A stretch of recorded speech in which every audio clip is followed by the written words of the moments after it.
Comienza con una parte que es agradable. Vamos a mirar algunas imágenes. Pues en esencia una armadura es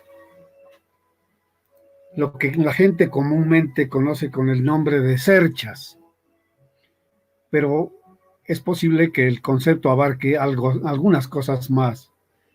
Podemos definir armadura como un conjunto de piezas o elementos estructurales estratégicamente dispuestos, casi siempre en formación triangular.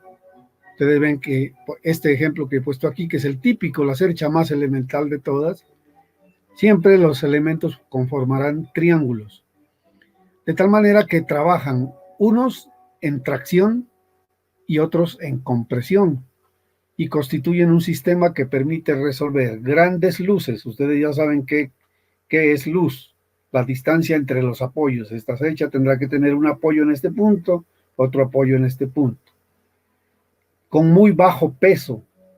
¿Por qué? Porque al ser todo esto casi vacío, estos elementos que pueden ser en madera, pueden ser en aluminio, pueden ser en acero, pues realmente para la longitud que pueden abarcar tienen muy poco peso y además pueden competir en grandes ventajas económicas con otro tipo de sistemas estructurales. Este sistema de armadura se utiliza principalmente para puentes, para cubiertas de bodegas, escenarios deportivos, teatros, etc. Veíamos cuando hablábamos de los tipos de estructuras, me acuerdo haberles mostrado imágenes de unos hangares, de unas piscinas olímpicas y de estadios cubiertos con estructuras metálicas. Bueno, aquí está una típica formación de cercha. Esto se denomina una cercha a dos aguas porque cuando caiga el agua lluvia tiene la opción de correr hacia los dos planos inclinados que determinan el techo. Aquí está el puente en Dos Ríos antes de llegar al Patía. La gente lo conoce como el puente del Patía, pero este no es el río Patía, realmente se llama Dos Ríos.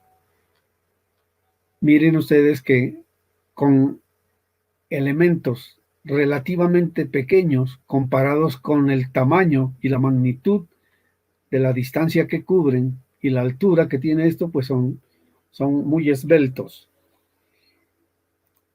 Aquí hay otro ejemplo de un puente, y este es una parte del puente de los más famosos, el Golden Gate.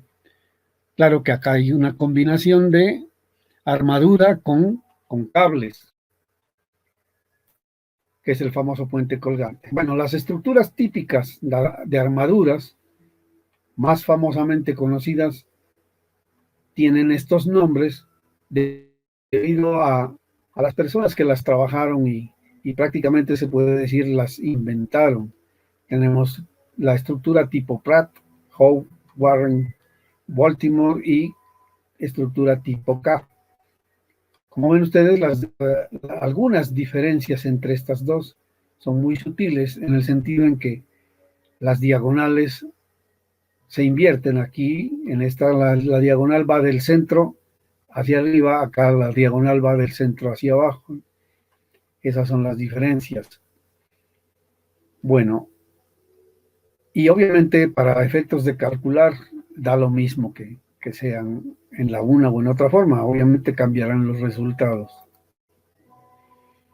Estas anteriores se llaman armaduras o cerchas de cordones paralelos. ¿Por qué? Porque esta parte superior se denomina el cordón superior y acá tenemos el cordón inferior y son paralelos o casi paralelos cuando a veces se les da una ligera inclinación. Por el contrario, las que tenemos acá ya son para cubiertas en dos aguas que tienen notoriamente inclinado acá para conformar el techo. Y aquí tienen ustedes la armadura tipo fin, tipo en abanico, tipo Howe, tipo Pratt, bueno. Y también en arco.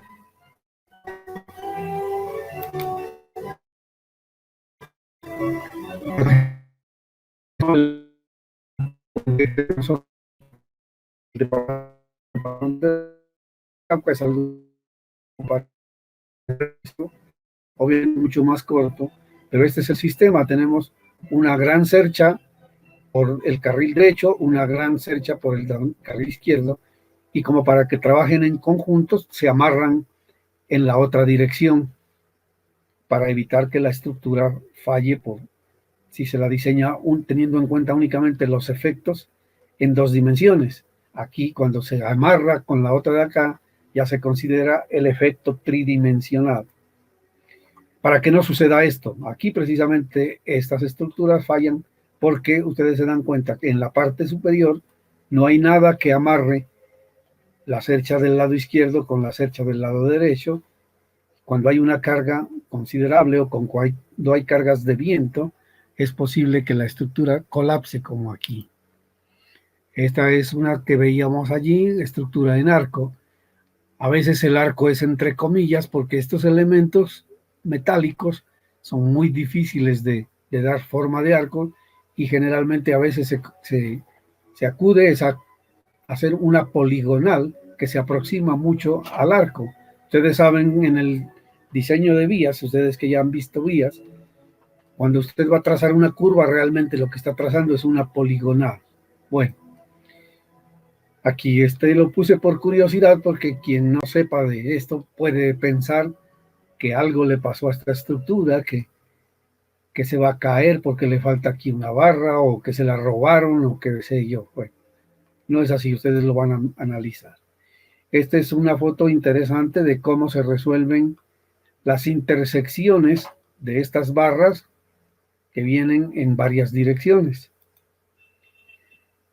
Y estas imágenes para indicarles que no únicamente se puede pensar en cerchas para cubierta, también se puede hacer cerchas y mire usted aquí cómo el proyecto arquitectónico aprovecha esa gran facilidad que dan las cerchas de tener espacios abiertos sin columnas intermedias, y aquí han generado entre el cordón inferior y el cordón superior todo un sistema de entrepiso acá abajo, cubierta arriba, o sea que la cercha abarca todo lo que es el piso y la cubierta y permite tener entonces esta gran distancia sin necesidad de columnas intermedias.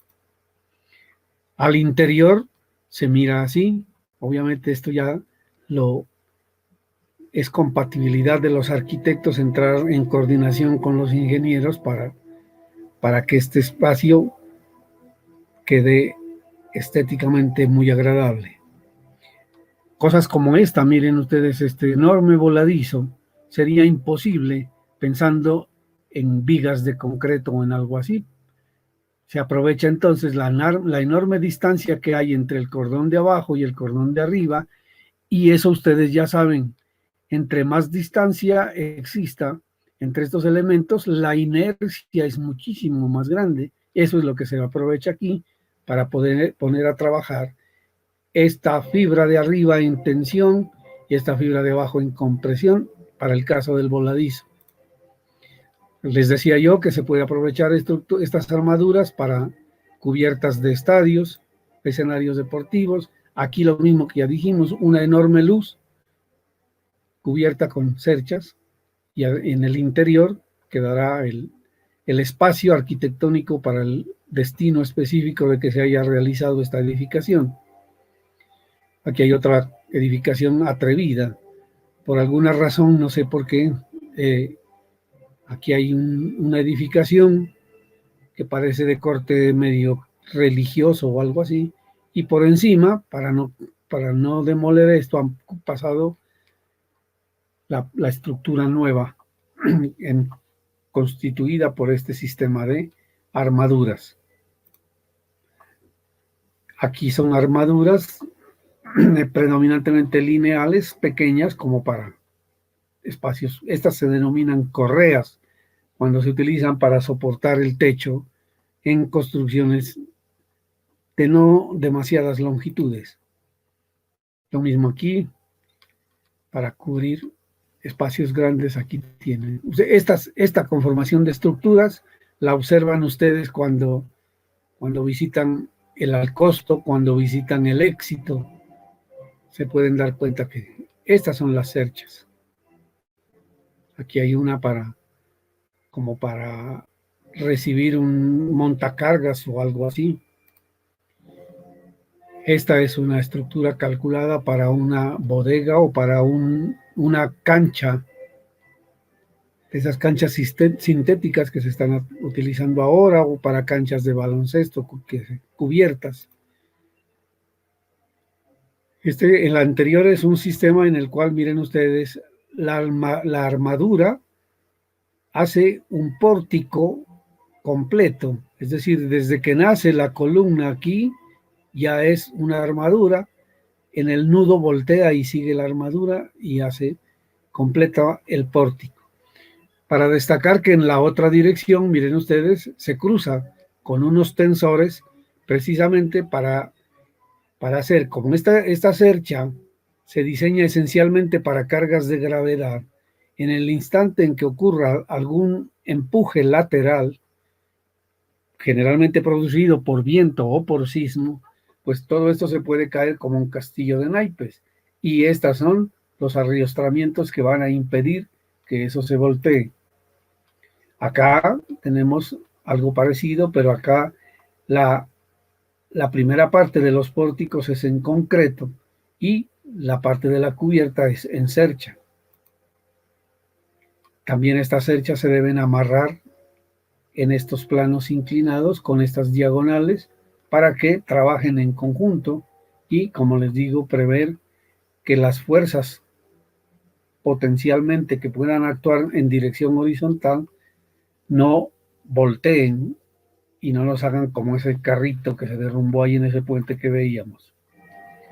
Bueno, esta es, les decía, quizá la cercha más común de todas, que se utiliza en espacios pequeños, generalmente en viviendas, en casas, o para pequeños espacios. Se puede hacer esto en madera, como dijimos. Esta es la forma en que se trabaja según el acabado que se le quiera dar a la cubierta. Estos elementos pueden ser tejas, láminas, que entregarán sus cargas a estos elementos que son las correas que mencionamos por allí. Y una vez que tenemos esto con cargas, pues se analiza teniendo en cuenta la presión del viento, teniendo en cuenta el peso propio de los materiales. Aquí está considerado esos pesos. La carga viva que eventualmente puede subirse un par de obreros a hacer reparaciones, a coger goteras, etcétera, o a hacer mantenimiento. Cuando las cargas son inclinadas, ustedes ya saben que debe descomponerse como una parte de carga en la componente vertical, otra parte de carga en la componente horizontal, y así es como se hace el análisis que posteriormente haremos en el ejemplo a resolver. Pero estas armaduras no únicamente sirven para cubiertas y para escenarios, vemos también que sirven para torres de transmisión, para torres inclusive esto que es un monumento conocidísimo en París. Bueno, esta es una cercha de cordones paralelos. Esto es aquí en Pasto, en Autodenar, allá al lado de los bomberos. Tengo el gusto de participarles. Esta estructura la calculé y la diseñé yo. Y vamos a ver aquí una animación de más o menos para que tengan ustedes idea de estos elementos. Son perfiles angulares, generalmente se disponen así y forman el cordón inferior.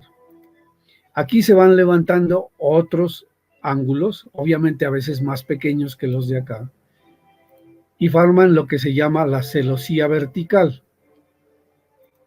Encima vienen en sentido contrario el cordón superior, y aquí se unen estos nudos con estas diagonales que forman la celosía diagonal. Aquí está celosía vertical. Para unir todo ese sistema se utilizan platinas metálicas también obviamente, que van a ir aquí, bien sea soldadas o bien sea con pernos, y que hacen que trabajen en conjunto, esto como un par, y se denominan presillas. Normalmente se utilizan presillas en todos los nudos. Cuando estas distancias son muy grandes se utilizan presillas intermedias, también se utiliza presillas intermedias aquí en la celosía vertical, y obviamente en el cordón superior también tendrán que ir presillas. Y ahora sí viene el elemento que permite unir o garantizar la transmisión de fuerzas entre las barras que concurren en el cordón superior, las que vienen verticales y las que salen diagonales. Este elemento, tratándose de estructura metálica, pues obviamente es platina, que se denomina cartela. Yo la puse aquí transparente para que visualicen ustedes todo el conjunto. No es que se vayan a hacer en vidrio o en acrílico. Sí cabe destacar que cuando son en madera, las estructuras, estas cartelas también se pueden hacer en madera, generalmente en madera contrachapada. Pero para que recuerden los nombres, entonces tenemos cordón inferior, cordón superior, celosía vertical, celosía en diagonal, presillas, las platinas que unen los elementos del un lado y del otro como para formar un sándwich aquí. Y las que se encargan de hacer la unión en los nudos se denominan cartelas. Esas cartelas se hacen se unen para formar el nudo mediante roblones. ¿Qué son roblones? Pues son cilindros metálicos que se meten como un tornillo, pero a diferencia del tornillo no tienen rosca, sino que al momento de apretar con una máquina o con una pistola especial, este saliente que tiene aquí se vuelve casi como una cúpula esférica y ahí realiza el ajuste y el empalme de esos elementos. Eso se llaman roblones o remaches. Y lo más conocido, se utilizan también pernos con tuerca. A veces cuando la estructura es muy grande hay que utilizar tuerca y contratuerca, otras veces hay que utilizar arandelas, especialmente si es madera, se utiliza la arandela. ¿Por qué? Porque cuando usted aprieta estas tuercas, la tuerca trata de hundirse en la madera. ¿Qué hace la arandela? Garantizar una superficie de contacto mayor que el que le suministra la tuerca y así transmitir una presión menor que evite que la madera se hunda.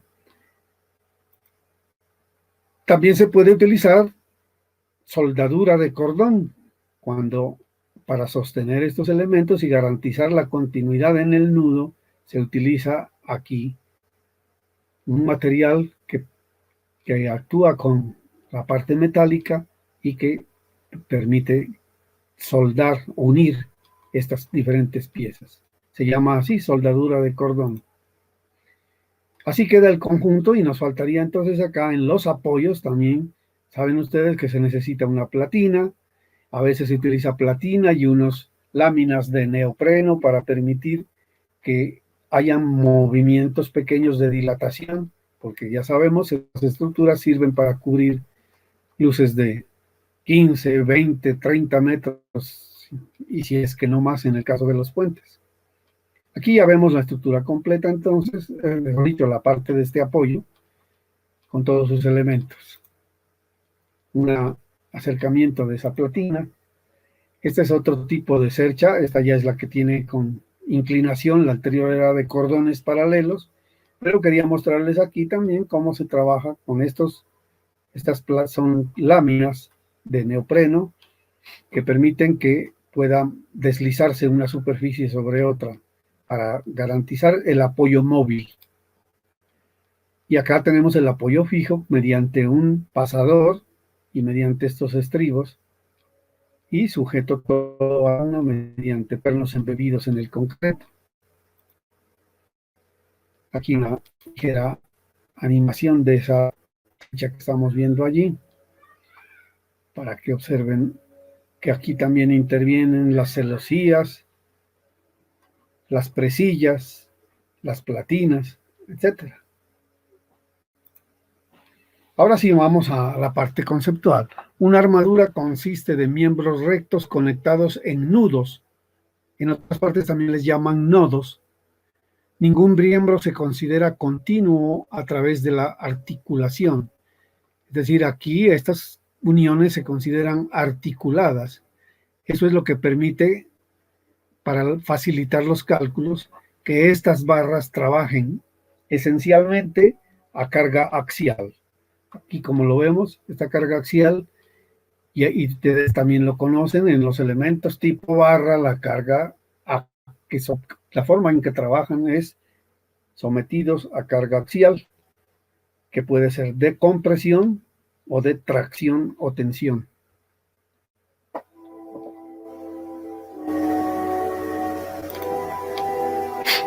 Una cosa importante, cuando comenzamos dijimos que casi siempre forman triángulos. ¿Por qué forman triángulos? Porque el triángulo evita esto que sucede con el cuadrilátero. Cuando ustedes trabajan en uniones articuladas, una figura geométrica de 4 lados se deforma fácilmente sin necesidad de que los elementos sufran deformaciones. ¿Qué es lo que se deforma aquí? El ángulo que forman esas barras. Entonces, si nosotros dejamos que esto quede con esa facilidad de movimiento o con esa facilidad de deformación, pues la estructura posiblemente no pueda cumplir el fin para el cual será diseñada y construida. Esto es lo que sucede cuando en un cuadrilátero le ponemos un perno en cada esquina. Con una pequeña fuerza que se le haga, puede pasar tranquilamente esto de 90 grados a 89, a 88, o lo que sea, según la magnitud de la fuerza que usted le aplique. Bueno, esto ahorita lo vamos a aclarar, esto de m igual a 2n menos 3. Entonces, esas estructuras que pueden fácilmente variar de forma sin variar la longitud de sus elementos se llamaban de sistemas variantes, que no sirven para nosotros en el diseño. A nosotros nos sirven son los sistemas invariantes. Es decir, cuando usted hace un triángulo, aquí sí ya, para que esta figura cambie la magnitud de sus ángulos, así sea en pequeñas fracciones de angulares, se necesita que haya una deformación en las barras, un alargamiento o un acortamiento muy severo. De lo contrario, esta figura se puede decir, entre comillas, es indeformable. Y si a eso le agregamos entonces otras barras, vamos conformando lo que constituye una estructura. Aquí hay algo importante que es necesario que ustedes lean. Una armadura simple es un sistema estáticamente determinado. Se puede determinar fuerzas axiales en todas las barras usando las ecuaciones de equilibrio estático. En una armadura estáticamente determinada existe una relación entre el número de las barras, que aquí lo llaman B, y el número de los nodos o nudos, N. Esa relación debe ser B igual a 2N menos 3. N es el número de nudos. ¿Y por qué 2? Porque en las barras trabajan solamente como un sistema de 2 fuerzas. En ellas no hay cortante, no hay momento, solamente puede haber tensión y compresión, dijimos. ¿Qué sucede si el número de barras es menor que 2 veces el número de los nudos menos 3? ¿Y a qué se debe este menos 3? Este menos 3 son las reacciones en los apoyos. Bueno, el sistema no tiene suficientes barras para ser invariante y no se debe usar para sostener cargas. No será una estructura, eso se llama un mecanismo. ¿Por qué? Porque puede moverse fácilmente. Por el contrario, si el número de barras es mayor que el número de nudos multiplicado por 2 y restándole las 3 reacciones, el sistema será estáticamente indeterminado. Si es invariante, o no, depende de la disposición que tengan las barras. Veamos aquí entonces esto. Aquí tenemos M, que es, aquí ya no lo llama barras, sino miembros. ¿Cuántos miembros hay aquí? 1, 2, 3, 4, 5, 6, 7, 8, 9. 9 barras. Será igual a 2 veces el número de nudos. Contemos los nudos. 1, 2, 3, 4, 5, 6. 6 por 2, 12, menos 3, 9.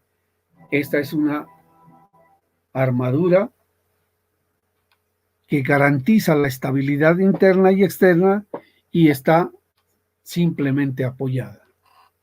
Es decir, esto se puede resolver sin problema con las 3 ecuaciones de la estática. Veamos este caso. Vamos a contar aquí para 1, 2, 3, 4, 5, 6, 7, 8, 9, 10, 11, 12, 13 barras. M o miembros, 13 miembros. Vamos a contar los nudos. 1, 2, 3, 4, 5, 6, 7, 8 nudos. 8 por 2, 16 menos 3, 13, cumple con la condición de que el número de barras es igual a 2 veces el número de los nudos menos 3. Esta es una estructura estáticamente determinada que se puede resolver con las 3 ecuaciones de la estática. ¿Qué pasa si se le ocurre a alguien aumentarle otra barra? Pues ahora, bueno, antes de eso habría que decidir, miren ustedes. A veces 2 barras pueden cruzarse, pero si nosotros no le ponemos pernos, soldadura o remaches aquí, pues son como 2 barras independientes, o sea que este no se considera como nudo. Entonces, si vamos contando cuántas llevábamos, bueno, pues nos va a dar 14 porque lo que hicimos fue aumentarle una barra. Y no hemos cambiado el número de nudos, a menos que usted conceptualice esto como un nudo. Si así es, entonces tenemos 14. Y por acá tenemos 8 por 2, 16 menos 3, 13. Mire que aquí el número de barras excede en 1 a la condición de isostática. Esta ya es una estructura hiperestática, es decir, se puede garantizar que es estáticamente rígida, se soporta, pero no la podemos calcular con las ecuaciones de la estática y tenemos que acudir a otras cosas. Sin necesidad, porque no hay necesidad de rigidizar esto allí de esa manera. ¿Y qué pasaría si le aumentan un nudo aquí? Pues bueno, nos quedarían 9 nudos, pero se aumentarían 2 barras. Tendríamos 14, serían 16 barras. Y acá tendríamos 9 nudos, 9 por 2, 18, menos 3, 15, sigue siendo hiperestática. ¿Y qué pasará con esta? Por favor, ¿quién hace ese ejercicio de contar número de barras, número de nudos y plantear la ecuación?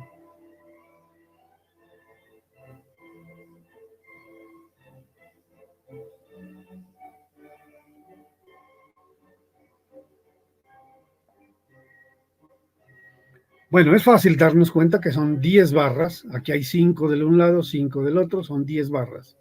Y nudos, tenemos 1, 2, 3, 4, 5, 6, 7 nudos. 7 por 2, 14, menos 3, 11. Y tenemos 10 barras. Esta estructura no se sostiene. Y aquí está esta anotación. Si el número de miembros es igual a 2n menos r, se garantiza que la estructura sea estáticamente determinada, es estable, rígida y completamente restringida al movimiento. Aquí no se puede garantizar esto. Ustedes se dan cuenta que aquí hace falta un elemento. Bueno, esto dice lo mismo en otras palabras. Si m más r es menor que 2n, la armadura es estáticamente inestable, faltan miembros o restricciones o parcialmente restringida. Aquí lo que hicieron fue de la ecuación pasar el R acá. Si al número de barras o miembros le sumamos las reacciones, esto debería ser igual a 2 veces el número de los nudos. Si M más R es mayor que 2N, la armadura es estáticamente indeterminada. Y si M más R es igual a 2N, igual ecuaciones y número de incógnitas, para garantizar que la armadura sea completamente restringida, se debe tratar de encontrar las reacciones en los apoyos y las fuerzas internas. Si es posible, entonces, la armadura es completamente restringida y estáticamente determinada. Bueno, aquí hay unos ejemplos que dicen lo mismo, cuentan el número de barras, cuentan el número de nudos y nos aclaran. En este caso, la armadura es estáticamente determinada. En este caso, sobran barras. Hay cuatro barras que están sobrando, por consiguiente, es estáticamente indeterminada en grado cuarto. Y miren lo que sucede aquí. Aquí hay exceso de barras, pero el hecho de no ponerle aquí hace que esta estructura no funcione y sea inestable. Por eso es que, es decir, a más de chequear que cumpla la ecuación, hay que ver que la distribución garantice la estabilidad de la armadura. ¿Cómo hacemos para analizar una armadura? Existen estos métodos posibles. El método de los nudos, el método de las secciones y el método gráfico de Maxwell, otros le llamaban Cremona. Sobre esto hay que hacer un comentario.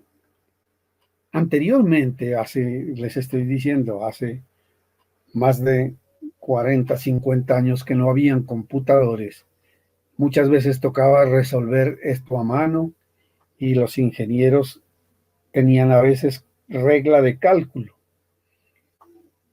Y entonces resultaba muchísimo más fácil estas estructuras resolverlas gráficamente.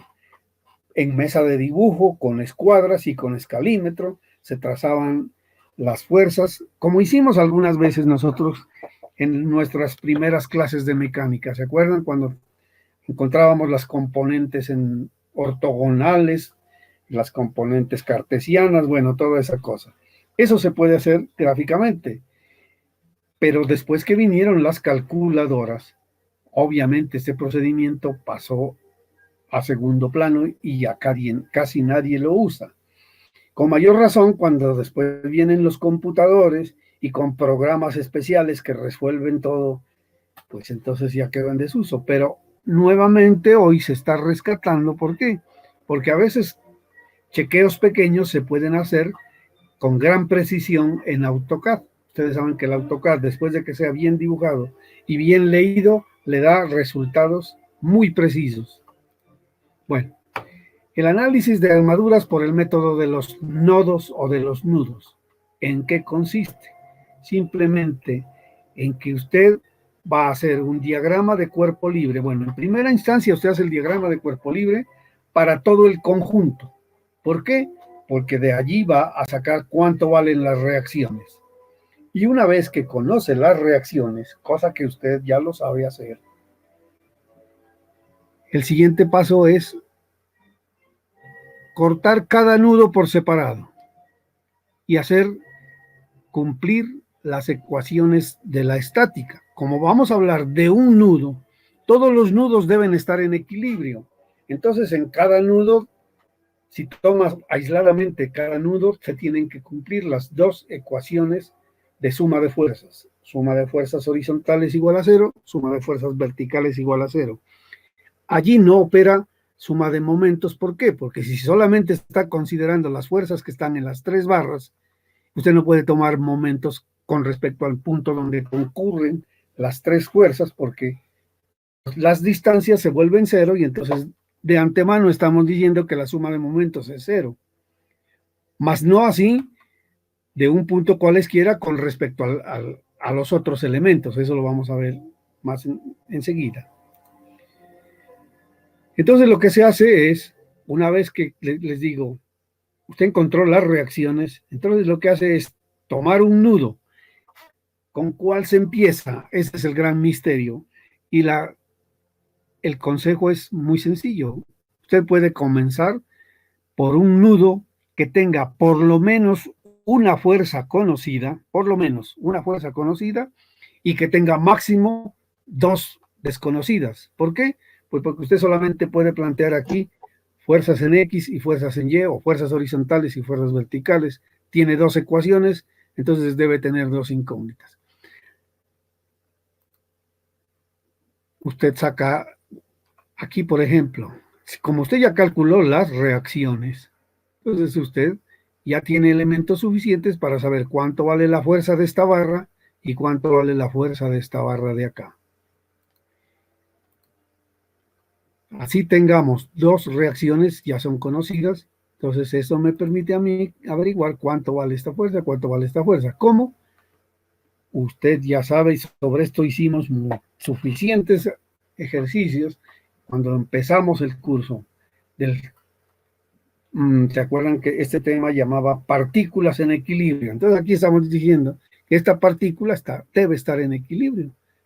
Entonces las fuerzas concurrentes tienen que garantizarnos que suma de fuerzas vale cero. Aquí hay que tener en cuenta un aspecto bien importante para que no se enreden con los signos de las fuerzas. Aquí tenemos esta fuerza sale del nudo y se va por la directriz que tiene el eje de la barra. En cambio, esta fuerza llega al nudo. Llega al nudo. En adelante, y ahorita lo vamos a aclarar, usted tiene que grabarse esto. Cuando una fuerza sale del nudo, quiere decir que está en tracción o en tensión. Mientras que cuando llega al nudo, quiere decir que está en compresión. Ojo, no estoy diciendo con esto que esta sea positiva y esta sea negativa. En algunos software utilizan esa convención solamente para distinguir que esta se va a estirar y que esta se va a comprimir para saber cuál está en compresión y cuál está en tensión. Pero no quiere decir nada que el sentido de esta flecha sea positivo o sea negativo. Eso ya sabemos que depende de cómo plantee usted las ecuaciones. Y entonces esta es, si llega al nudo es compresión. Bueno, esta no tiene importancia. Vamos a poner en práctica el método de los nudos. Esta partecita, como yo les mando las diapositivas, se toman el trabajito de leerlas pausadamente, detenidamente. Ya les digo yo, ustedes, a veces nosotros los ingenieros cometemos el gran error de que no nos gusta leer, solamente queremos ir a los números. Por eso les dejo esta parte que es necesario que ustedes la lean. ¿Cómo es eso de que si llega al nudo es compresión y si sale del nudo es tensión? Vamos a mirarlo aquí para que les quede bien clarito. Aquí tengo una barra. Si esa barra está en tensión, quiere decir que en los dos extremos se está aplicando una carga axial de igual magnitud y de sentido contrario, que trata de separar las partículas. Ese es el concepto de tracción. Pero esto es mirando la barra completa. El problema es que nosotros cuando estamos resolviendo el problema por el método de los nudos no miramos la barra completa sino un pedacito de ella. Y entonces vamos a hacer, ¿qué sucede si yo esta barra la corto aquí en estas dos partes? Pues si la barra está en tensión, en cualquier parte por donde yo la mire, sigue estando en tensión. Aquí no cabe que este pedacito está en tensión, pero el de acá está en compresión. Eso sucede en otras formas de trabajar los elementos estructurales. Pero aquí, para las barras que trabajan con carga axial, hay únicamente las dos posibilidades. O está trabajando en tensión o está trabajando en compresión, pero nunca combinadas las dos cosas. Entonces, si la barra está en tensión, en todas las partes está trabajando en tensión. O sea que si yo, en vez de considerar la barra completa corto aquí y considero este pedacito, pues seguirá estando en tracción y por consiguiente las dos fuerzas tratan de separarse. Pero ¿qué le pasó al pedacito que quedó aquí? Este tiene su fuerza hacia acá, este tiene su fuerza hacia acá. Por eso es que les digo que no le pongan bolas. Si nos vamos por el sentido de las flechas, alguien diría, no, pues que este es positivo y este es negativo. Sí, pero en cuanto a la dirección, pero el efecto que produce en la barra es tensión. Y entonces, mire, para que esto sea verdad, esta fuerza que estaba aplicada aquí, aquí tiene que haber esta fuerza. Yo estoy tensionando este pedacito de acá y estoy tensionando este pedacito de acá. Cuando yo nuevamente junto este pedazo que lo separé de aquí, esta fuerza se equilibra con esta fuerza se equilibra con esta y no ha pasado nada, la barra está trabajando en tensión. Entonces eso es lo que sucede, mire. Cuando usted dibuja solamente el nudo, usted dibuja un pedacito de barra, a veces ni siquiera dibujamos un pedacito de barra, dibujamos únicamente la flecha. La flecha que sale del nudo es tensión, tracción. Vamos a ver acá, esta otra barra está en compresión. Las dos fuerzas llegan a los nudos. Estas son fuerzas externas que hacen producir compresión en el material. Y hacemos lo mismo. Cortamos en ambos lados y entonces, si la barra está en compresión, pues en cualquier parte que yo quiera mirar, seguirá estando en compresión. Este pedazo del centro está en compresión. Y el asunto nuevamente vemos.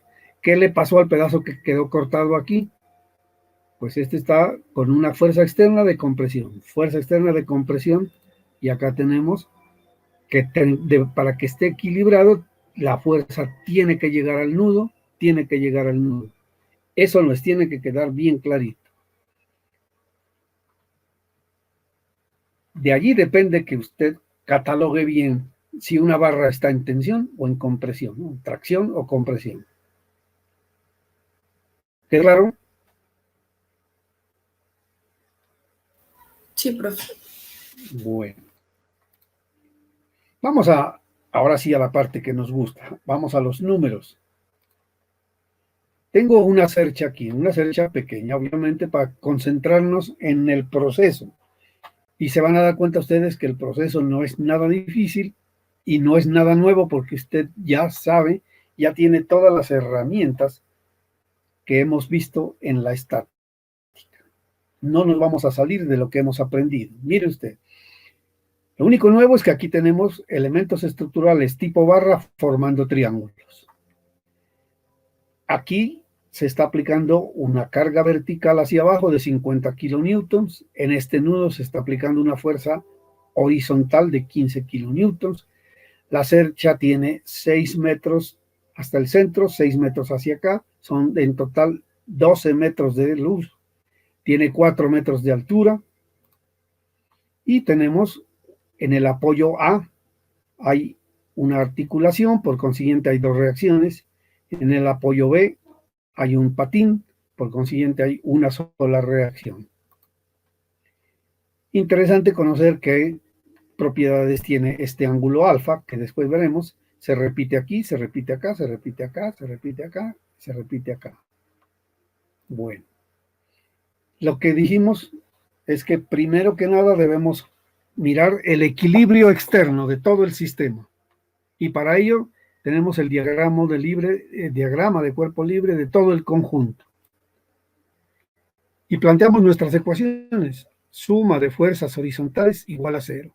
¿Cuáles son las fuerzas horizontales? Para tratar de hacer bien claro el ejemplo, he puesto en amarillo las fuerzas externas que actúan en la estructura. En rojo, las fuerzas de reacción.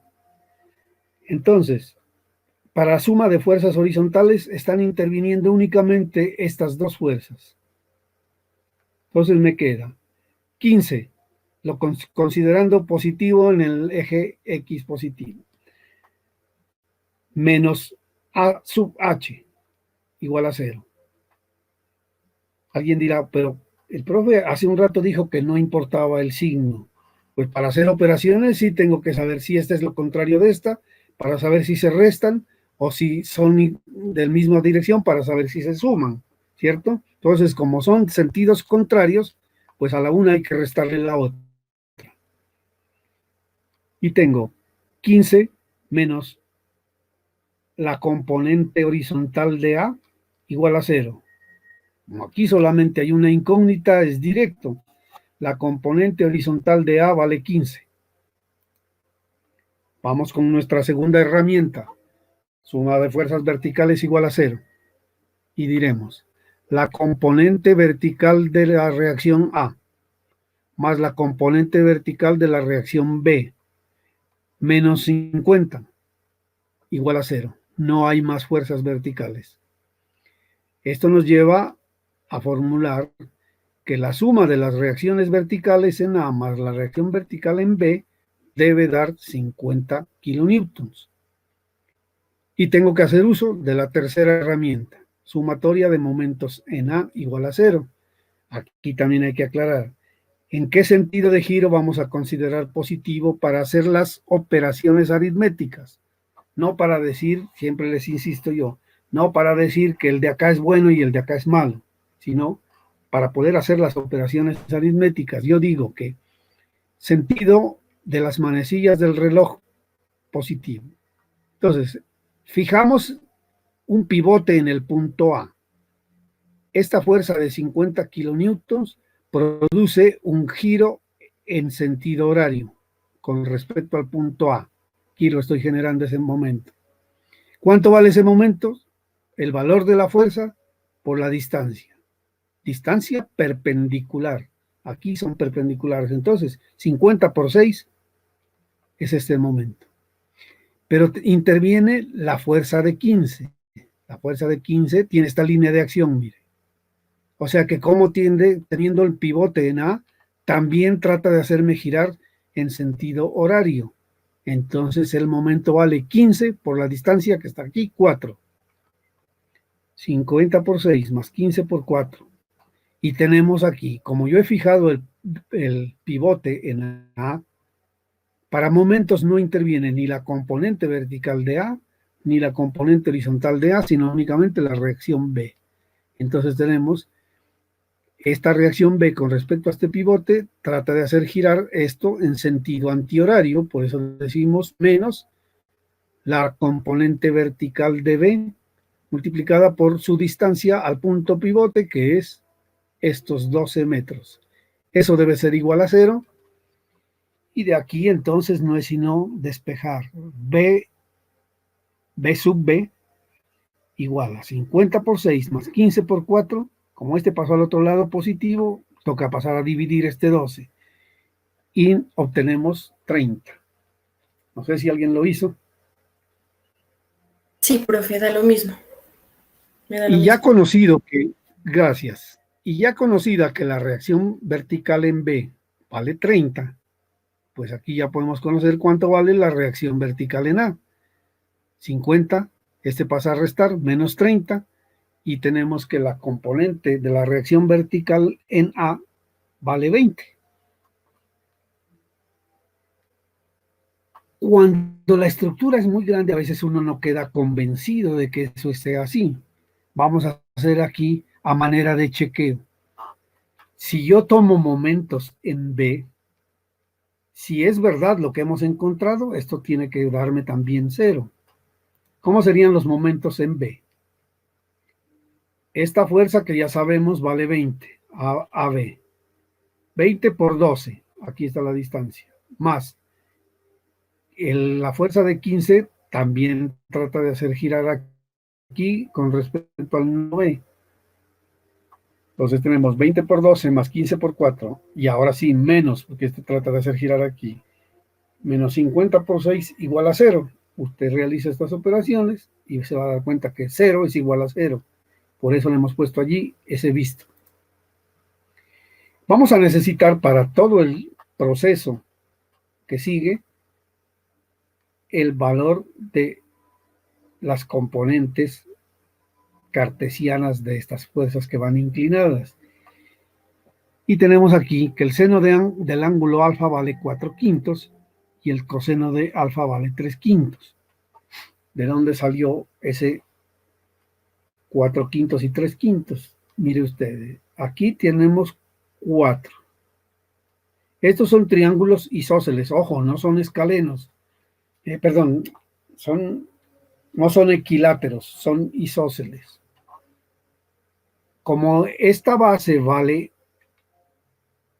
6 y este ángulo es igual con este ángulo, entonces la altura cae en toda la mitad. Es decir, de aquí hacia acá hay 3 metros, de aquí hacia acá hay 3 metros. Como tenemos un triángulo rectángulo aquí, con una altura de 4 y un cateto de 3, sacando Pitágoras, esta longitud AD es la raíz cuadrada de 4 al cuadrado más 3 al cuadrado, y ustedes saben que ese es un triángulo notable cuya hipotenusa vale 5. De allí que entonces el seno de este ángulo alfa es la altura de 4 dividida entre la hipotenusa 5, y el coseno, el cateto de 3 dividido entre la hipotenusa 5.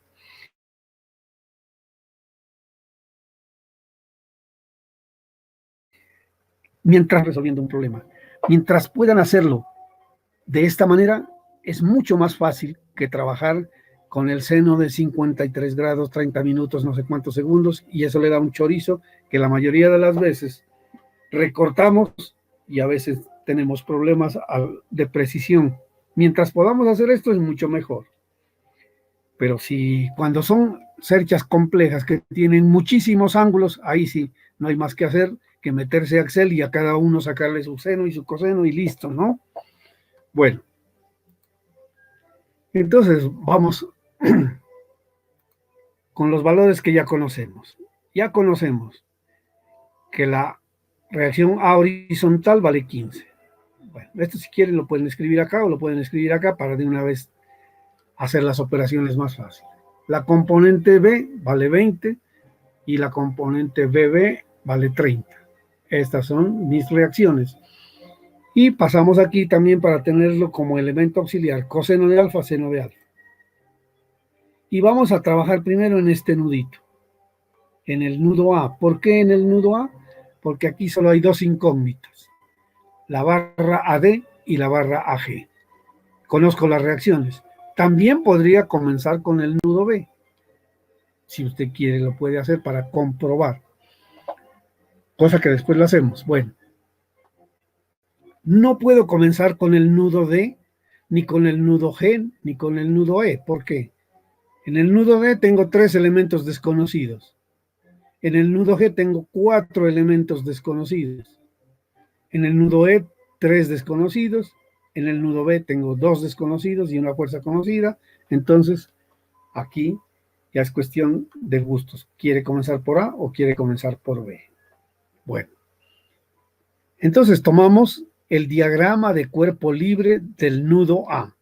Haga de cuenta que con este círculo voy a sacar este pedacito de acá, nudo A, y represento solo las fuerzas. Por eso se llama diagrama de cuerpo libre. Aquí tengo la componente vertical de la reacción A, la componente horizontal de la reacción H, y tengo la fuerza A, ay, aquí me quedó mal, esta no es A1 sino AD, y aquí la fuerza AG.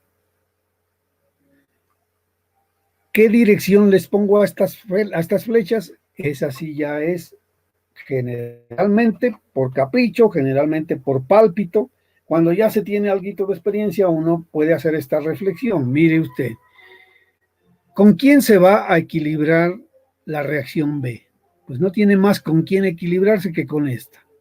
Por consiguiente, cualquiera sea el valor que tome A, es la componente vertical de ella la que debe igualarse con este. Indiscutiblemente, esta tiene que ir con...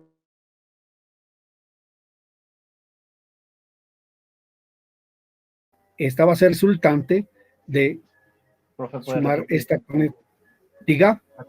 ¿Puede repetir? Es que se trabó. A ver, espérate, no te escucho. se trabó, no se fue la voz por un momento. No sé ¿Aló? si- ¿Repetir qué parte dije? Aló, por favor, dígame, ¿qué sobre parte? la reacción con la fuerza. Mira, tengo garantizado que la reacción vertical en A va hacia arriba en el eje Y, porque así lo calculamos. Ya sabemos con certeza que esta fuerza va hacia arriba. Como el nudo tiene que estar en equilibrio, es decir, suma de fuerzas verticales debe dar cero, pues tiene que haber algo en el otro sentido que se oponga a esta. ¿Y quién aporta ese algo que va en el otro sentido? Pues la componente vertical de A. Indiscutiblemente esta reacción A debe ir hacia abajo, para que se anule con la de arriba, con la que va hacia arriba. ¿Correcto? Ahora bien, analice qué sucede con la fuerza AG, horizontal. La he puesto así, por esta sencilla razón. Esta, ya sé que esta A1 debe ir así, esta AD, perdón. O sea que va a tener una componente horizontal que se va hacia la izquierda. Y además de eso, la reacción horizontal de A también va a la izquierda. ¿Quién me va a equilibrar a esas fuerzas? Pues la fuerza AG. Listo, así las cosas entonces planteamos. Suma de fuerzas verticales igual a cero. Esto usted ya lo sabe resolver. Acuérdese que de los primeros pininos que dimos en la estática era eso. Encontrar la resultante de un sistema de fuerzas concurrentes. Aquí todas las fuerzas concurren en el punto A. Y como yo tengo que garantizar que eso vale cero, entonces encontramos las componentes ortogonales y hacemos el equilibrio de fuerzas. Tenemos vertical hacia arriba, AB, que vale, acá está, 20. Menos componente vertical de AD, aquí sí ya lo escribí bien, AD, por el seno de alfa, es la componente vertical de ella. Eso debe dar cero.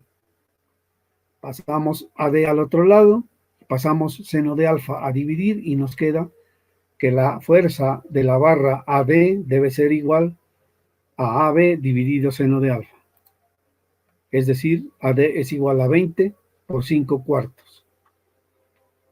Igual a 25. ¿Por qué 5 cuartos? Pues porque estoy dividiendo entre el seno, que es 4 quintos. Al dividir, este 5 pasa arriba y el 4 pasa abajo. Bueno, igual a 25.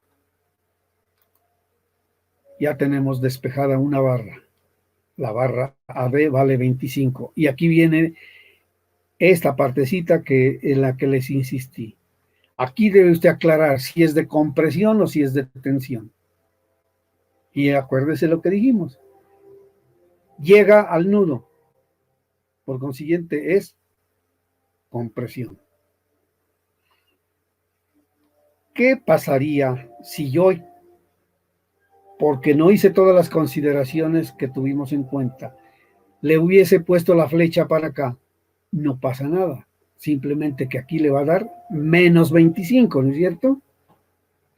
Si le da menos 25 no quiere decir que usted está mal, sino que le está diciendo cámbiele el sentido a la flecha. Y entonces cuando usted le cambie el sentido a la flecha, tendrá que decir que la flecha puesta hacia allá me indicaba que fuera tensión, pero como me dio negativo, quiere decir que le cambie la flecha y por consiguiente va a ser compresión. Ahora sí vamos a suma de fuerzas horizontales igual a cero y tenemos AG hacia la derecha, positiva, menos AD. AD es por coseno de alfa, porque es la componente horizontal de la fuerza que viene por la barra AD. Menos AD coseno de alfa. Y menos AH que está aquí. Son todas mis fuerzas en la dirección horizontal y eso debe valer cero. Y aquí ya solo hay una incógnita que es AG. AG será igual entonces, esto pasa positivo, AD cos alfa, más AH que estaba negativo acá, pasa positivo.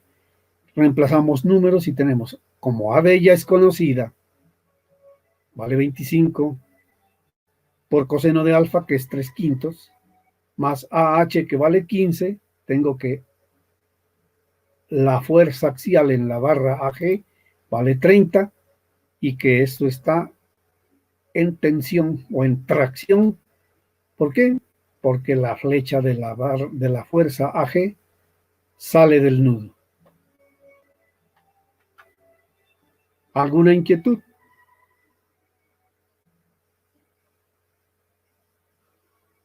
Aló, jóvenes.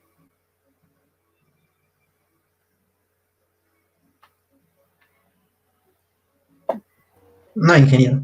Bueno, entonces estamos bien. ¿Se dan cuenta que aquí ya lo que se dijo sobre armaduras, ya se dijo? El resto es, usted ya sabe encontrar la resultante de un sistema de fuerzas concurrentes. Y eso es lo que hay que hacer en cada uno de los nudos.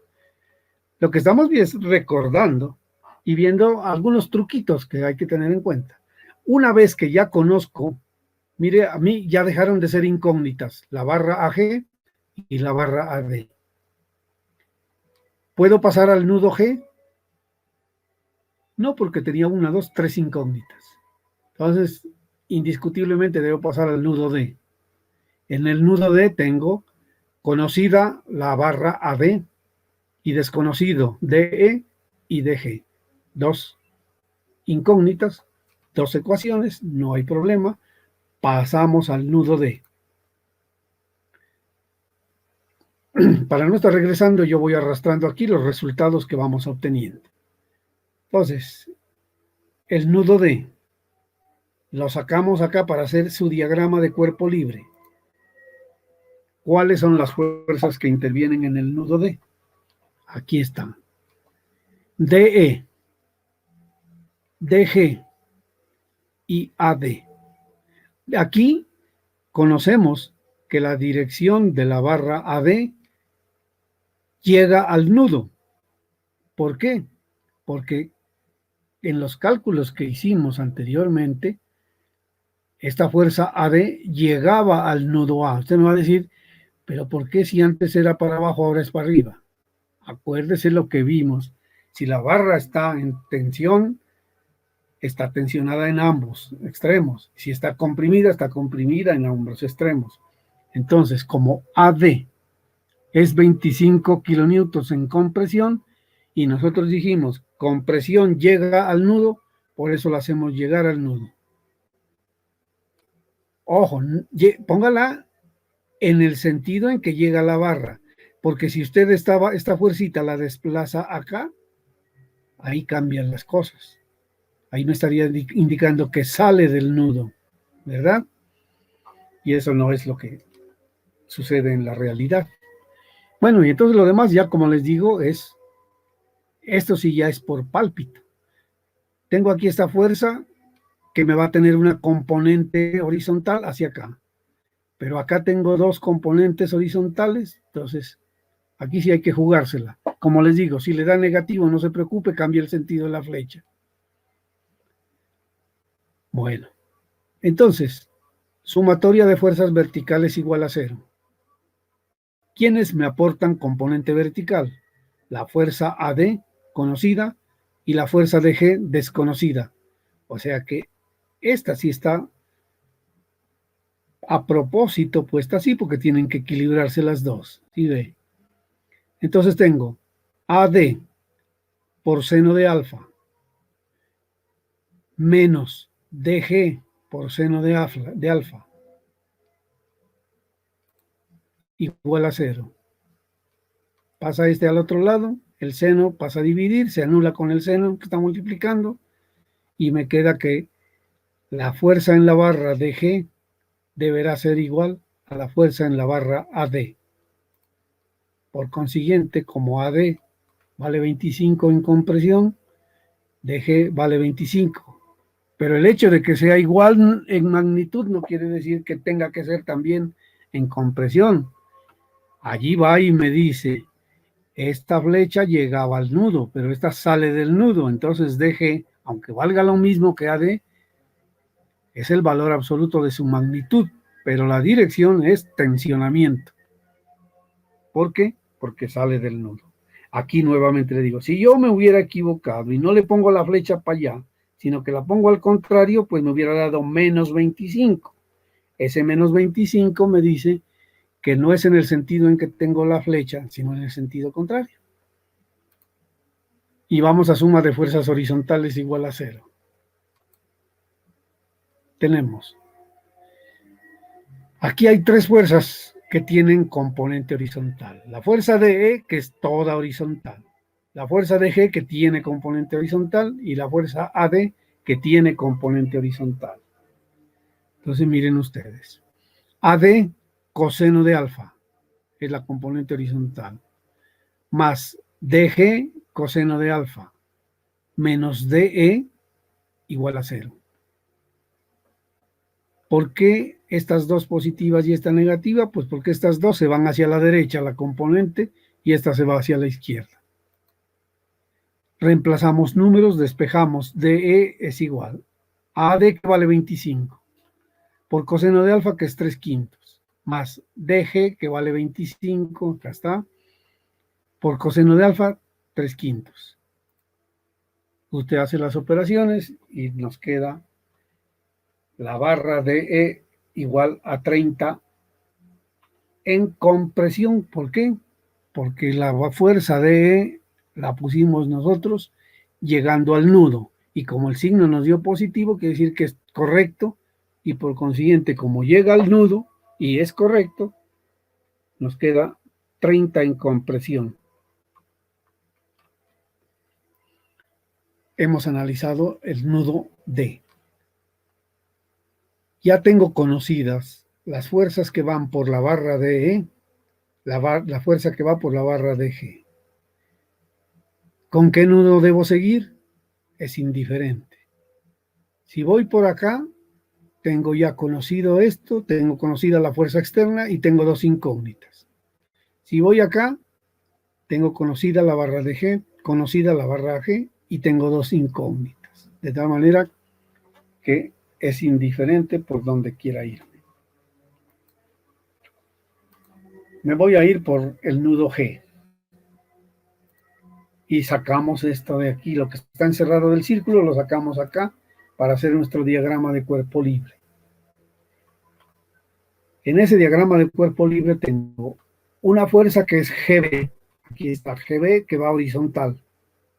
Una fuerza GA que va horizontal, que ya la conozco, GA vale 30 y que es en tensión, por consiguiente sale del nudo. Y tengo la fuerza GD, que va orientada con un ángulo alfa, que también la conozco y sé que vale 30 y que es en tensión, por consiguiente sale del nudo. Y tengo desconocidos, GE y GB.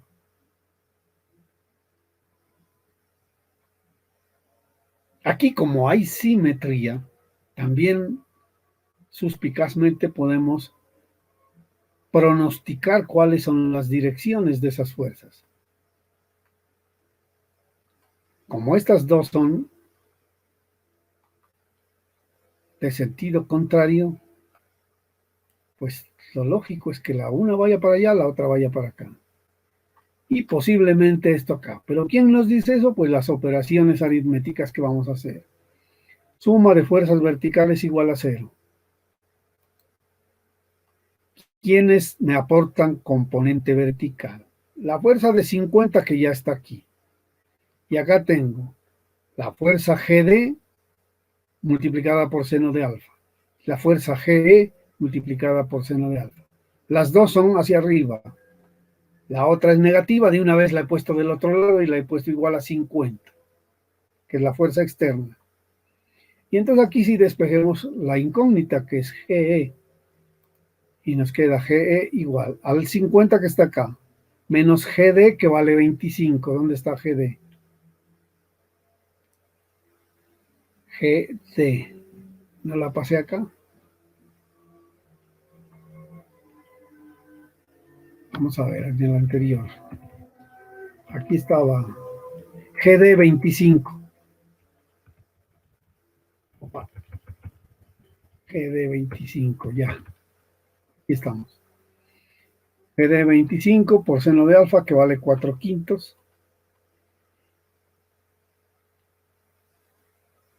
Y este seno de alfa pasa a dividir.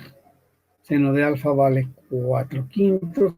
Como pasó a dividir, queda multiplicando por 5/4. A ver, acá se nos trazó esta GD.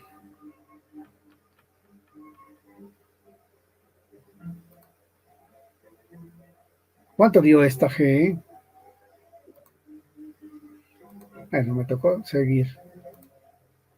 Están invertidas las órdenes de aparición. Bueno, aquí está GE, realizando estas operaciones, vale 37.5. Esta es GE. ¿Por qué en tensión? Porque como dio positiva esta operación, quiere decir que el sentido de la flecha es correcto. Y siendo correcto el sentido de la flecha, como me está indicando que sale del nudo, por consiguiente es tensión. Pasamos a suma de fuerzas horizontales igual a 0. Y tenemos GB más GE por coseno de alfa, la componente horizontal, menos GA, completica, se va a menos porque es horizontal, y menos la componente horizontal de GD, o sea, GD por coseno de alfa igual a 0. Despejamos aquí lo desconocido, que es GB. GB igual entonces, este GA pasa al otro lado, este GD pasa al otro lado y tenemos GD que vale, ¿dónde está GD? Acá, 25 toneladas. Por coseno de alfa, 3/5. Más este GA aquí está, 30. Más 30. Menos GE, coseno de alfa. GE lo que acabamos de calcular, 37.5 por coseno de alfa, que es 3/5. Calculadora en mano. Y me queda GB igual a 22.5. ¿Por qué en tensión? Pues porque las operaciones me dieron signo positivo, quiere decir que la flecha asumida es correcta.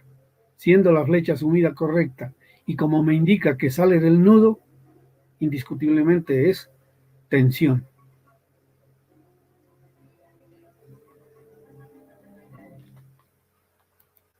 Pasamos a otro cualesquiera de los nudos. Estamos ya, nos faltan solamente el nudo E o el nudo B. Solamente nos queda una incógnita. EB. Yo la voy a hacer con el nudo E. Sacamos del cuerpo libre del nudo E, en donde encontramos una fuerza externa de 15 kilonewtons. Una fuerza DE que ya es conocida, es horizontal, DE vale 30 en compresión, por consiguiente ED llega al nudo. Tengo una fuerza GE con un ángulo alfa, y GE vale 37.5 en tensión, sale del nudo. Y me falta como incógnita BE, que igualmente yo asumo que llega al nudo para que equilibre a esta que sale del nudo. Y tenemos suma de fuerzas verticales igual a 0. Tengo BE por seno de alfa menos GE por seno de alfa igual a 0. Se anulan los senos y me queda BE igual a GE. BE, ¿cuánto valía? Perdón, ¿cuál es el que estoy buscando? GE. También aquí falta ponerla. BE, ¿dónde está? Bueno, aquí me debe aparecer ahorita. Aquí está. Como BE es igual a GE, entonces también vale 37.5 en compresión. ¿Por qué? Porque la flecha llega al nudo. Suma de fuerzas horizontales igual a 0. Tengo aquí 15 más ED menos BE coseno de alfa menos GE coseno de alfa igual a 0. Todo es conocido aquí. Reemplazo valores. Opa. Y tengo 15 más 30 menos 37.5 por coseno de alfa, 3/5, menos GE 37.5 por 3/5 igual a 0. Si esto está bien hecho, te debe dar 0 igual a 0.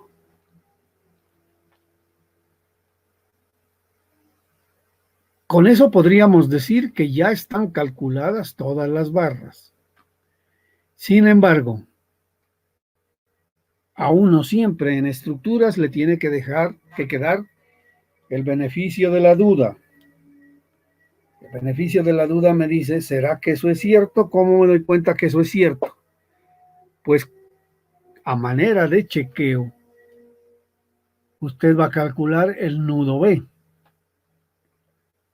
Si calculando el nudo B le da los mismos valores que tuvo, esa es una opción. U otra, encontrando las condiciones de equilibrio del nudo B con los valores conocidos, nos tiene que dar 0 en vertical, 0 en horizontal. Entonces vamos al chequeo del nudo B. Chequeo nudo B. Diagrama de cuerpo libre. Fuerza externa, reacción en B, 30. BG, que ya es conocido, pero que no se me vino acá. Bueno, ustedes ya la tienen. ¿Cuánto vale BG? Aquí está. BG valía 22,5 y EB valía 37.5. La una en compresión, la otra en tensión. Entonces reemplazamos. 30 menos 37.5 por seno de alfa. 30 menos 37.5 por 4/5.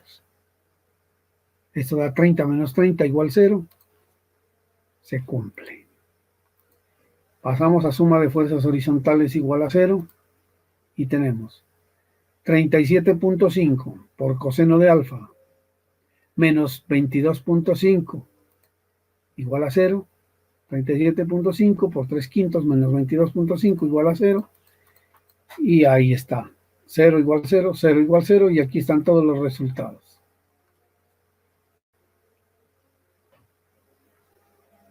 Resuelta la estructura. Como ven, jóvenes, lo que les dije en un principio.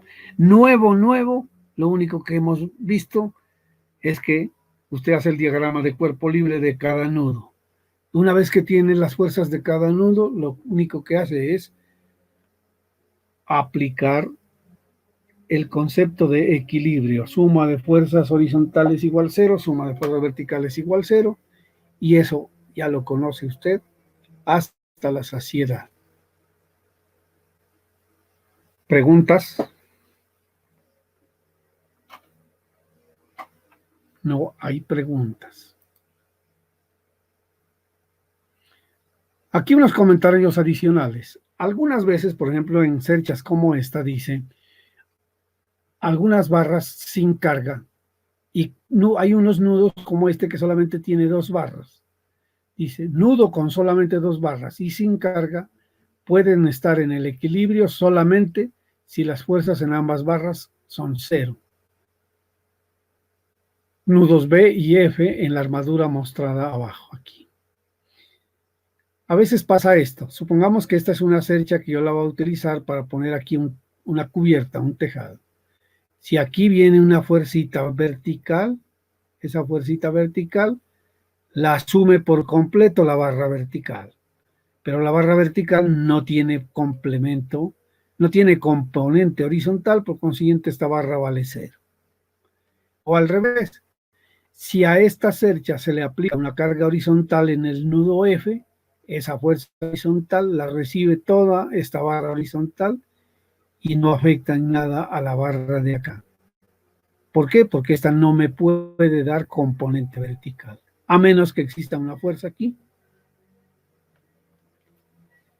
Eso es lo que nos dice para que tengan en cuenta cuando hay ese tipo de fuerzas. La otro aspecto, también como consejo aquí, cuando en un nudo hay 3 barras, pero en esas 3 barras, 2 tienen la misma línea de acción y el nudo no tiene carga. Por ejemplo, aquí este nudo J y este nudo H. Mire que tienen 3 barras. Las 2 son horizontales y una es vertical. Entonces dice así: nudo con 3 barras, donde 2 barras tienen la misma línea de acción, y nudo sin carga. En estos nudos el equilibrio se dará solamente si las barras que tienen la misma línea de acción tienen las fuerzas iguales, mientras la tercera barra tendrá fuerza cero, como es el caso de los nudos J y H en la armadura mostrada. Pero si hubiera aquí una fuerza vertical, ¿quién la va a asumir? Pues totalmente la asume la barra vertical. ¿Por qué? Porque estas dos no tienen componente vertical. Queda únicamente la opción que esa fuerza se vaya por la barra vertical. Bueno, esa otra diapositiva la pasé porque ustedes van a tener tiempo de leer. No tiene nada de gran importancia. Leíamos que el segundo método posible es el método de las secciones. Aquí nos indica que si tengo esta cercha, yo puedo hacer una sección en cualquier parte que corte, lo ideal es que corte 3 barras.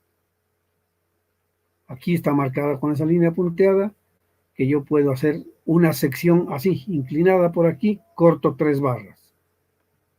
Dice, el procedimiento consiste en cortar la armadura en 2 cuerpos rígidos que estarán también en equilibrio estático. Por lo tanto, se dispone de 3 ecuaciones de equilibrio estático para cada cuerpo rígido. En general, se busca que el corte realizado solo involucre 3 incógnitas, aunque algunas veces esto no sea posible. Las reacciones obviamente se obtienen a partir del diagrama de cuerpo libre de la estructura completa.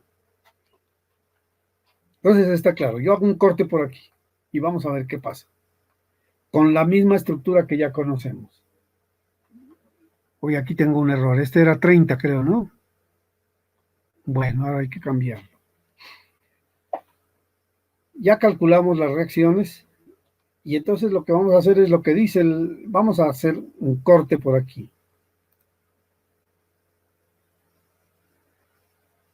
Y sacamos el diagrama de cuerpo libre de la zona izquierda. Lo mismo que veíamos en vigas. Si alguien quiere hacerlo con la derecha, también lo puede hacer. Miren ustedes que aquí nos quedan estas 3 barras, DE, DG y AG. 3 barras supuestamente para nosotros desconocidas, suponiendo que no hubiéramos hecho el procedimiento anterior. Yo lo estoy haciendo así para comprobar y para que vean ustedes que en algunos casos es muchísimo más fácil por las secciones, comprendiendo bien la situación. Para que me quede más diagrama de cuerpo libre, voy a quitar esa rayita que lo único que indicaba es que por allí hice el corte. Me quedan estas 3 barras y voy a pintar allí las 3 incógnitas. No conozco cuánto vale la fuerza de E, no conozco cuánto vale la fuerza de G, ni conozco cuánto vale la fuerza AG. Pero tengo 3 ecuaciones. Entonces voy a tomar, estoy en libertad de tomar momentos donde quiera. Pero siempre habrá un punto que es más fácil, donde yo les digo, no se complique la vida, busque cuál es el pivote donde más incógnitas anule. Si usted toma el pivote en A, cuando vaya a tomar momentos, tiene 2 incógnitas. En cambio que si usted toma momentos en D, se anula el momento de la barra de E, se anula el momento de la barra de G y nos queda únicamente la barra AG. Y entonces voy a decir que igualmente positivo sentido horario. Uy, aquí como que lo tomé al contrario. Bueno, ahorita vemos, a ver. Aquí dice AG por 4. Sí, lo he tomado al contrario. AG por 4 es esta fuerza, AG multiplicada por esta distancia 4. Menos 15 por 4. 15 me está dando así. Y este hay que cambiarle aquí. Este está en el otro sentido horario. Bueno, es cuestión de cambiar estos signos. Dijimos AG por 4 menos 15 por 4 menos 20 por 3. Acuérdense que la distancia del punto D, de la proyección del punto D a la resultante es 3 metros. Y quedó de una para despejar AG. AG por 4 igual a 60. 15 por 4 es 60. 20 por 3 es 60. Me queda que AG por 4 es igual a 120. AG es igual a 120 dividido 4. AG igual a 30. Resuelto. Mire de fácil. Si vamos a suma de fuerzas verticales igual a 0, entonces tenemos 20 menos DG por seno de alfa igual a 0. Y me queda DG igual a 20 dividido seno de alfa. Seno de alfa era ¿cuánto? 4/5. O sea, 20 por 5/4. Me queda DG igual a 25. Suma de fuerzas horizontales igual a 0. Tenemos GD coseno de alfa más AG, ¿dónde está? Acá, menos 15, menos DE igual a 0. Mire que en este punto, en esta sección, componentes horizontales tengo esta que vale 15, la fuerza AG, y la componente horizontal de DG y la incógnita DE. Son 4 fuerzas que tienen componentes horizontales o son todas horizontales. Por eso estamos planteando GD por coseno de alfa. Por coseno GD es esta. Por coseno de alfa me da la componente horizontal. Más AG, que es toda esta componente horizontal. Menos 15, porque este 15 también es horizontal, pero se va para el otro lado. Y menos DE, porque la he supuesto así, igual a 0. Pasamos este DE al otro lado y despejamos y nos queda GD, que vale 25, por coseno de alfa 3/5, más AG, que vale 30, menos 15, y nos queda que DE igual a 30. Con ese ejemplo he demostrado a ustedes que en algunos casos nos puede ir más fácil, más rápido, por el método de las secciones. La verdad es que cuando las estructuras son complejas, a veces hay que hacer una mezcla de los dos procedimientos.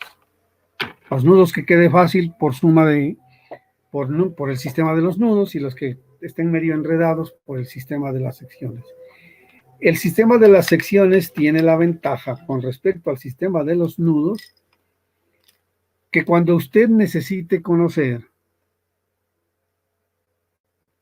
la fuerza que actúa en una barra, en específico en una sola barra, el método de las secciones le permite ir directo a la sección donde esté esa barra.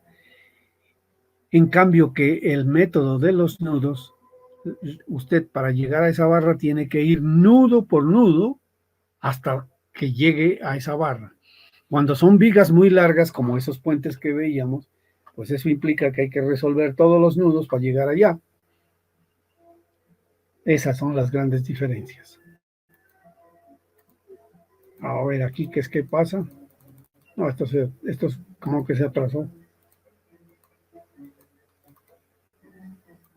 Ah, no, esta es auxiliar que tengo allí. Bueno, aquí hay ejemplos y aquí hay ejercicios propuestos. De pronto esos ejemplos tengo que quitarlos porque yo no sé por qué no me sale clarito aquí estos números. Pues para tenerlos allí confundidos y dudando, ¿este será 42 o será 43? Mejor los quitamos. Aquí tienen ustedes este ejemplo o este ejercicio. Como dicen que para que sea la formación integral tiene que meterles uno alguito de inglés, pues este es un inglés fácil que uno lo puede comprender. Pues aquí en esencia es cuál es la máxima fuerza que se puede aplicar en el nudo A si se sabe que estas barras pueden soportar un máximo de 20 kilonewtons.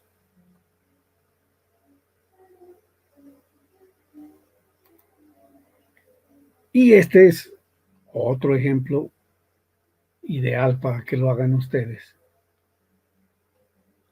Me gustaría que lo hagan ustedes y mañana me pregunten las dudas.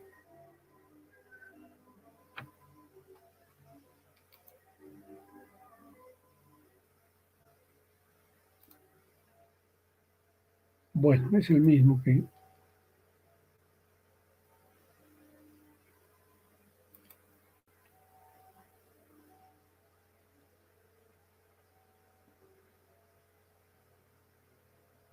¿Tienen alguna inquietud, jóvenes?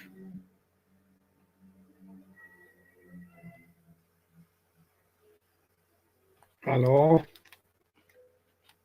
Profe, ¿será que puede poner un ejercicio anterior para ¿Perdón? tomar el ejercicio anterior, el problema anterior? Para hacerlo. A ver, si me permite, ustedes saben que una vez que quito la imagen de aquí, a veces tenemos problema para regresar. Vamos a ver si tenemos...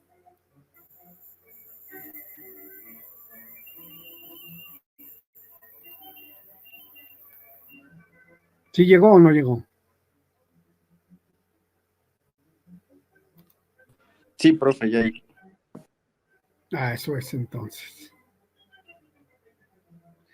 Bueno, les olvidé decirles, en este tipo de problemas, cuando son así, resuelva primero, hasta agotar todos los valores, resuelva la parte geométrica, para que cuando ya esté planteando las ecuaciones de equilibrio, no tenga problemas con que cuánto vale esta longitud, cuánto vale este ángulo, etcétera. En lo posible, como les digo, los ángulos es preferible tenerlas. Aquí casi siempre se dan las magnitudes de los catetos, entonces es más fácil trabajar. No siempre, pero cuando son números fáciles de manejar, es mejor trabajar con la relación entre catetos e hipotenusas. Pero, pues obviamente, si uno lo está haciendo en Excel, da lo mismo, que allá el Excel le respeta los números. Eso es, caballeros. Profe, ¿esas son raíces las que están ahí? Sí, ¿no? Sí, raíz, 5 raíz de 5, raíz de 61. Sí, hay que verificar. 2 raíz de 29, no sé si será así, pero ustedes lo pueden tener. A ver, hagamos este, por ejemplo, aquí. Este cateto vale 4 de altura, miren, 4. Y esta distancia vale 10. ¿Cuál es el ángulo del arco tangente de 4? Ah, no, la hipotenusa. Raíz cuadrada de 10 al cuadrado más 4 al cuadrado. 10.7. A ver. 10.7, espérame, ¿y no te la da también en...? 2 raíz de 29 me da a mí. Ahí está, sí. véala. 2 raíz de 29. Eso es.